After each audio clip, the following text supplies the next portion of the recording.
Daniel, 20 ans que le Racing est champion de France.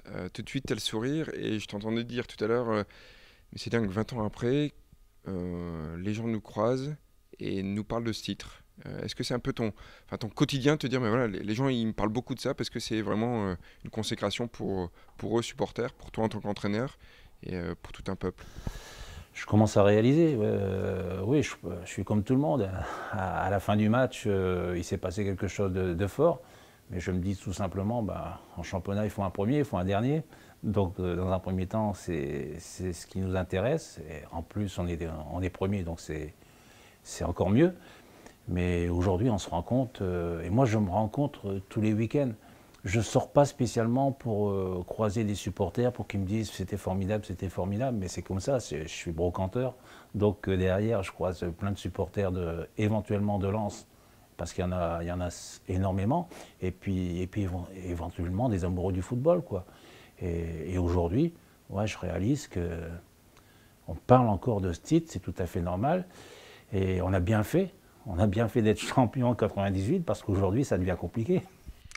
On va reprendre un petit peu la chronologie des choses. Tu arrives en tant qu'entraîneur de l'équipe première à l'intersaison. À la sortie d'une saison qui était compliquée, hein. Lens avait obtenu son maintien très tardivement. Rien n'augurait à se dire que le Racing allait être champion, non? Bon, d'abord, rien inauguré à ce que j'allais être l'entraîneur. J'en avais terminé avec Roger Lemaire et j'ai appris énormément en 4 mois là-bas avec Roger et puis surtout au contact des professionnels, même si j'avais d'autres contacts avec eux durant la saison. Et puis cette volonté de Gervais et de Jean-Luc Lamarche de me propulser sur la plus haute marche avec énormément de responsabilités. Ben ça s'est fait très très vite et puis j'ai emmagasiné très très vite et puis c'est vrai que d'un naturel ambitieux, je ne me voyais pas prendre la place et puis revivre ce qu'on avait vécu quelques mois auparavant. Souvent, tous les entraîneurs nous disent, les entraîneurs champions nous disent, voilà, lors de la préparation, il y avait quelques signes qui ne trompaient pas. Est-ce que toi, tu as souvenir de ces quelques signes lors des stages d'avant-saison qui pouvaient te laisser croire qu'on allait vivre un truc comme ça? Non, pas quelques signes, tout simplement l'honneur et le privilège de m'occuper de garçons qui avaient montré par le passé toutes les valeurs du club et qui étaient là. Et puis surtout ce groupe renforcé par des garçons de valeurs équivalentes et puis de talent. Donc non, moi j'ai pas été surpris par la qualité et puis par l'engouement et puis l'investissement des joueurs. Au contraire, ça a été une bonne chose. La préparation a montré d'énormes qualités, peut-être aussi certainement des défauts. On n'a pas tout obtenu tout de suite. On en parlait tout à l'heure du premier match au deuxième match. On va d'une grande victoire à une désillusion, mais ça fait partie du foot, et puis c'est comme ça. Mais c'est vrai qu'on était parti quand même pour réaliser de belles choses. Intersaison, mercato, je suis même pas sûr qu'on l'appelait déjà mercato à cette époque-là, mais seulement deux recrues. Stéphane Diani, Anto Dorniak, pas n'importe lesquels, mais voilà, c'est peu quand même comme recrutement. Oui, c'est peu, mais hein, c'est fidèle à ce que je pensais, quoi. Je connaissais les garçons pour les avoir côtoyés 4 mois et puis même venir les voir jouer les saisons auparavant, les Fred Dehu, les Jean Guéolem, les Cyril Limanier, les Eric Sicora, les Gus, je peux tous les citer, et Johan que j'avais eu auparavant dans la formation, donc je les connaissais tous. Donc derrière, oui, ces garçons-là avaient certainement besoin d'être valorisés. Et quoi de mieux de les valoriser en leur amenant deux joueurs de talent. Et je me souviens très bien comment ça s'est passé. Avant qu'on se mette d'accord avec Gervais pour que j'accepte ce poste, il m'a dit on se revoit ce soir, je vais d'abord faire signer Drovniak, est-ce que tu es d'accord? J'ai dit oui, je suis d'accord. Mais par contre, il faudra s'occuper de Stéphane Zeni parce que lui, je le veux absolument. Et puis ça s'est fait dans la lignée, quoi, tout simplement. Premier match, on reçoit Auxerre, et j'ai envie de dire comme un signe, parce que tous les joueurs qu'on interviewe nous disent c'est la victoire d'un groupe, la victoire d'un club, la victoire d'un peuple. Alors, les acteurs principaux sont les joueurs et l'entraîneur. Mais premier but, Aboubacar Sankaré. petit gamin que personne ne connaissait. Oui, que personne ne connaissait, que je connaissais. Et j'ai appris en étant justement responsable du poste que Jean-Guy n'était pas là pour ce premier match, que Johan n'était pas là pour ce premier match, que Marco n'était pas là pour ce premier match, et il fallait faire. Et puis comme j'avais beaucoup de confiance en mes jeunes que j'avais eu auparavant, ben, j'ai pas hésité à lancer Bakary. Et justement, je revoyais un petit peu tous ces jeunes qui ont accompagné ce titre toute la saison, avec des Xavier Mérite, des Cédric Berthelin, des Romain Pitot, tous ces garçons-là. Il y aurait pu en avoir d'autres aussi, mais tous ces garçons-là ont amené quand même un degré de confiance intéressant aux plus anciens. Tu disais il y a quelques instants vouloir absolument Anto Drobniak. Sa première partie de saison, il n'y a pas énormément de buts, il y a surtout 2 triplés. Souvent, quand on veut un attaquant, on préfère qu'il marque régulièrement que sur des coups comme ça, non? Non, pas spécialement. Je crois que Gervais a eu la bonne pioche, il voulait absolument, et Anto a été surprenant, mais était vraiment impressionnant. Ouais. J'avais plaisir à le regarder les avant-veilles de match sur les coups de pied arrêtés, sur les corners, parce que c'était un monstre, quoi. Il mettait la tête et tout le monde circulait, quoi. Et il a fait ce match c'est pas simplement ce match, c'est l'après-match aussi à Marseille où il marque 3 buts, où il ridiculise un petit peu cette défense marseillaise, parce qu'à l'époque Marseille était quand même le grand favori du championnat. Mais c'était un garçon, et c'est un garçon exceptionnel. Je l'ai vu l'autre jour, il a gardé son français, pas son patois, mais son français, et puis il n'a pas changé, quoi. À quel moment de la saison tu t'es dit, voilà, on est dans les clous, et j'ai l'impression que les garçons répondent présent, il y a vraiment quelque chose à faire? Ben, j'ai d'abord pris sur moi-même. Je crois qu'au départ, quand j'ai pris ce poste-là, j'ai insisté sur la qualité technique. Tout simplement parce que j'étais catalogué comme un technicien du foot, quelqu'un qui est capable de réaliser des gestes techniques, surtout des qualités de passe pour ses partenaires. Et j'insistais là-dessus et j'avais du mal à accepter, j'ai toujours du mal à accepter quand même, mais j'avais du mal à accepter un petit peu les ballons perdus, les mauvaises passes.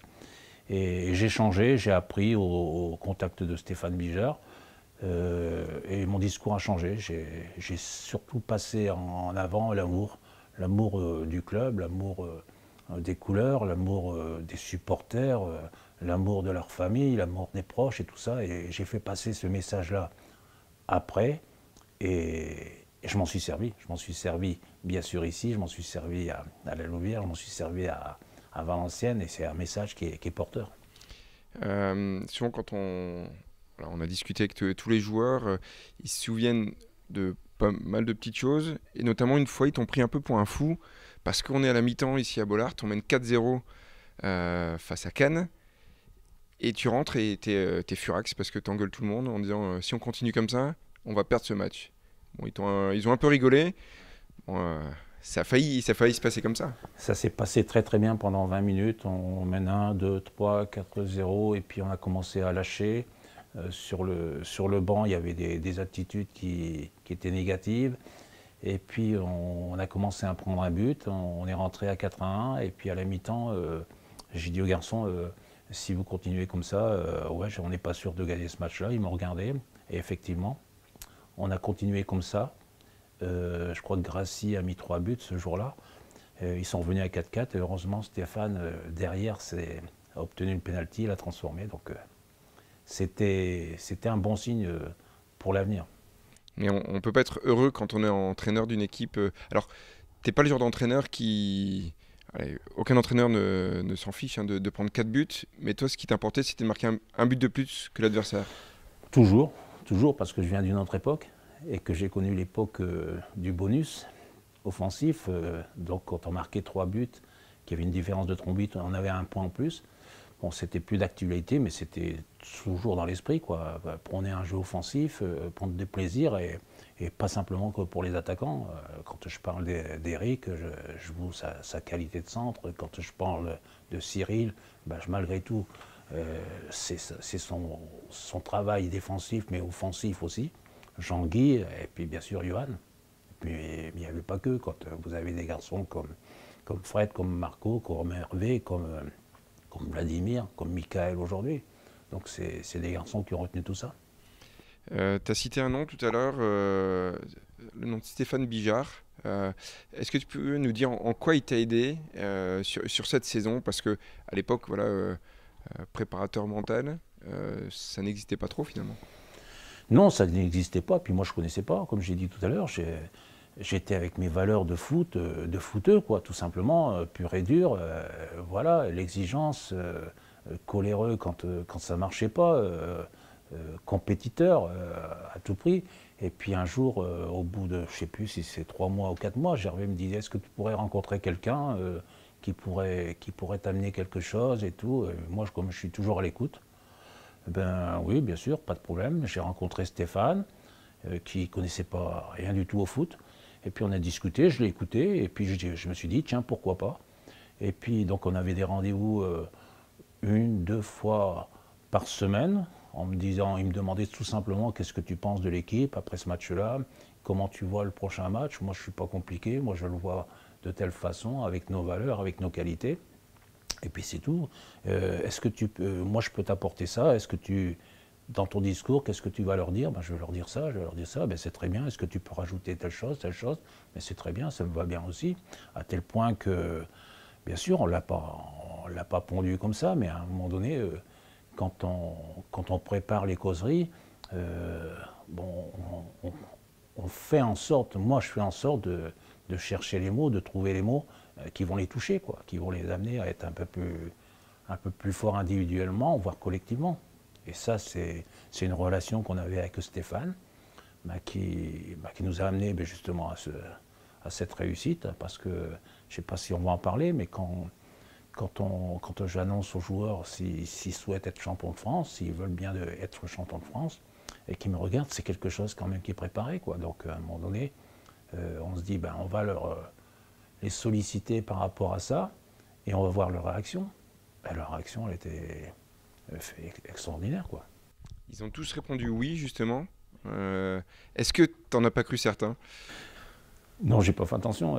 Je pense que s'il y en avait un qui m'avait répondu non, je pense il n'aurait pas fait le match suivant, ou alors il n'en a jamais fait.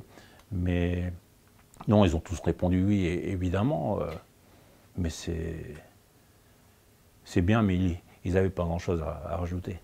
Et toi, si les joueurs t'avaient posé la question, coach, est-ce que vous voulez être champion? Et t'aurais répondu quoi? J'aurais dit ouais, je veux être champion, mais c'est pas suffisant. Je voudrais faire le doublé. Éternel insatisfait? Oui, oui, c'est l'apanage du champion, comme je dis. À partir du moment où quand on est satisfait, on peut plus trop compter sur les gens parce qu'ils veulent pas en faire plus. Moi, je suis insatisfait, donc je fais en sorte d'en faire plus. Je reste discret aujourd'hui, mais si on me demande, je pourrais dire. Là, on discute, t'es souriant, tu le dis, t'es quelqu'un d'assez discret. Quand le titre est acquis à Auxerre, tu t'exploses pas de joie. On a l'impression que c'est très, très intérieur. Ouais, c'est intérieur, c'est ce que je disais, on se rend pas compte, on est premier, bon c'est bien, et puis tout de suite, j'ai une pensée pour Médo, parce que il est plus là, il a pas assisté à tout ça, moi il m'a accompagné tous les mardis quand il me faisait voir ses rapports, et rien qu'en parler, ça me touche, parce que j'aurais bien voulu qu'il vive ça de plus près, mais moi je lui dois une fière chandelle parce qu'il était là et ses rapports, je les ai gardés. C'était magnifique, il venait me parler et c'était un bonheur de l'entendre parce que Médo, c'est un personnage, hein. Ça n'a pas été simplement le meilleur buteur de Lens, c'est aussi quelqu'un qu'on aimait côtoyer ici tous les jours, quoi. On te sent ému quand tu parles de lui. Est-ce qu'au moment de son décès, les joueurs avaient été touchés et tu t'étais dit, voilà, on est un groupe, on est tous ensemble, on est une vraie famille? Non, mais bien sûr, tout le monde a été touché. Moi, on est parti avec Jean-Luc Lamarche, avec des Delannoy, avec tous les gens du staff, tous les dirigeants. Et c'est vrai que moi, je les ai vus profondément touchés, tous ces garçons-là. Parce que c'est comme ça, c'est le Racing Club de Lens, quoi. C'est une grande famille, et puis c'est un père pour tout le monde, quoi. On va parler de choses un petit peu plus joyeuses et souriantes. Victoire à Metz, et après, c'est le rouleau compresseur. C'est-à-dire que ce match, on le débutait, on savait qu'on allait gagner. Je ne savais pas si on allait le gagner, mais je crois qu'on l'a pris du plus simplement possible. On peut parler de ce match-là, on peut parler du dernier match où, si je me souviens bien, j'ai pas eu à élever la voix, j'ai pas eu à élever le ton. La préparation a été normale, et puis surtout quand vous lâchez les garçons et qu'ils font ce début de match, je suis à la limite prêt à dire qu'est-ce qu'ils font là, ils jouent trop bien là. Ça, c'est pas possible, ils vont pas pouvoir aller au bout. Et ils l'ont fait là, ils l'ont fait en deuxième mi-temps à Auxerre, même en première mi-temps à Auxerre. C'est là où je me rends compte que j'ai changé, quoi. J'aurais pas accepté à Auxerre d'être mené à la mi-temps avec ce qu'on a fait, mais là j'ai accepté en leur disant que le plus beau allait arriver, quoi, c'est tout. Mais c'est vrai que ce match à Metz, c'est la qualité et puis en taux, quoi. Persévérance d'Antoine Dormignac devant le but. Ouais, puis surtout ce que représentait Metz, nous ce qu'on représentait vis-à-vis des médias, on gênait un petit peu quelque part. Mais sur ce match-là, on a quand même réconcilié un petit peu tous les amoureux du beau jeu. Les joueurs nous disent ils avaient été vexés un petit peu par certaines déclarations de journalistes à l'époque, notamment de l'équipe, qui avait demandé, voilà, selon tous les reporters, qui allait être champion. Et personne n'a cité Lens dans ce papier. Hein. Bon, il y en a qui devaient le croire quand même, hein, notamment Philippe Leclerc. Mais est-ce que tu te souviens, toi, de ces moments qui ont pu toucher un peu le groupe? Oui, pas toucher le groupe. Non, pas toucher le groupe. Le groupe ne peut pas être touché parce que je suis quand même, je suis pas le journaliste, mais je suis celui qui remet les choses en place. Si, j'ai une anecdote, c'est à Monaco. On va jouer à Monaco, et puis avec tout ce qui s'en est suivi derrière, mais ce qui m'intéresse de parler maintenant, c'est du match de Monaco. On est parti à Monaco quand même avec une équipe en face très très bien armée, les Thierry Henry, les Trezeguet, et ainsi de suite, quoi. Et une grosse équipe, et puis dans le discours, je me dis, bon, ben, on a certainement les moyens de gagner ce match-là, on gagnera peut-être en deuxième période, peut-être que c'est Tony, quand il va rentrer, qui va faire la différence, peut-être que si, peut-être que là. En tout cas, je ne me fais pas trop de soucis par rapport à ce qu'on va affronter aujourd'hui, parce qu'on est dans les rangs. On a gagné ce match-là 1-0, avec un but magnifique de Stéphane Ziani, du tibia droit ou gauche, j'en sais rien. Et à la fin, les journalistes m'ont dit ouais, vous avez gagné 1-0, mais c'était quand même pas terrible. Donc je leur ai répondu, bah oui, c'est vrai. Je suis un peu déçu parce que je pensais qu'on allait faire mieux et gagner 3-4-0. Mais voilà, la qualité à un moment donné des questions et des analyses de certains journalistes à notre propos. Est-ce que tu as une autre anecdote, quelque chose que tu n'as jamais voulu dire, que tu as peut-être déjà raconté dans ton cercle fermé, mais voilà, nous, on a rencontré Xavier Méride qui nous disait, en rentrant de Bollard, à 3h du matin, on a dormi chez Philippe Brunel, on était presque à 3 grammes. Enfin, voilà, on a quelques anecdotes comme ça, quelque chose qui te revient en tête que finalement le grand public ne sait pas. Non, pas spécialement, pas vraiment de grandes choses. Des anecdotes, c'est le retour. Le match est terminé. Bon, une fois que le match est terminé, j'aime bien rentrer à la maison très très vite. Et là, ça a pris du temps. Il a fallu aller chercher l'avion A3, atterrir à l'Équin, cette marée humaine, et puis la peur. Oui, l'anecdote, c'est ça, c'est la peur. Parce que je suis assez, je veux le dire quand même, superstitieux, quoi. Quand on est joueur, on met toujours le même slip, et il arrive qu'à un moment donné, il faut quand même le laver parce qu'il commence à non seulement à sentir, mais à être un peu raide. Et puis moi, j'aimais bien garder le survêtement qui suivait la victoire, quoi.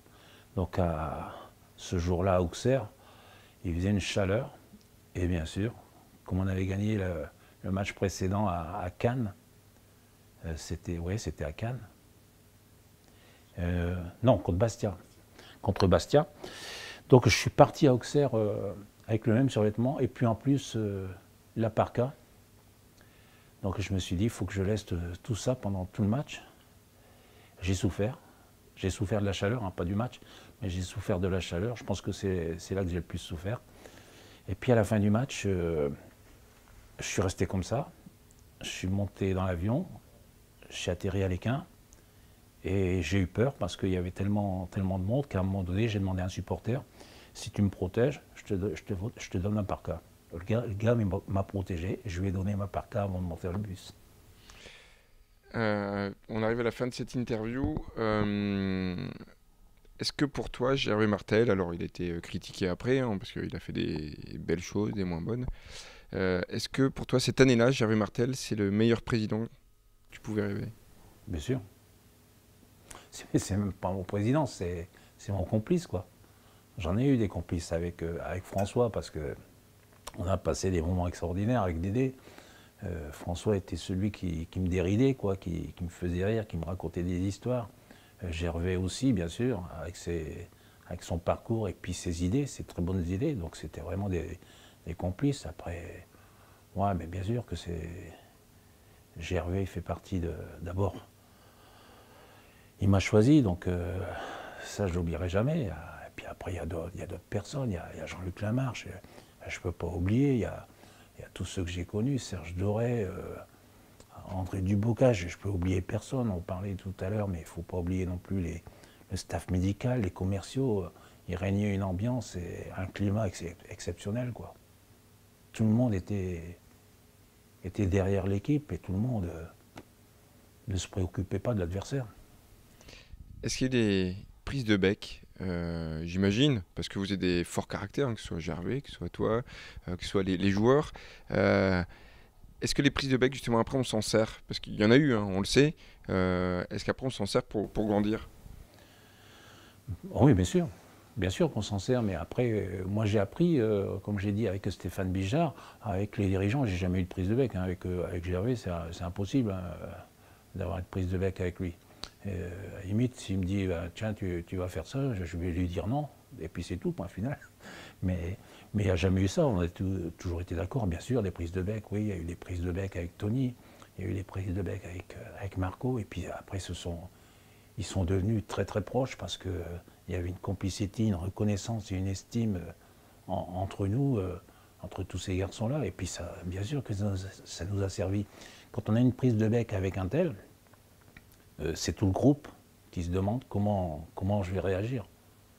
Et à partir du moment où on a cette prise de bec, si on s'écrase, si on ne prend pas la bonne décision, on se met un petit peu le groupe un petit peu à l'écart. Donc non, j'ai appris tout ça.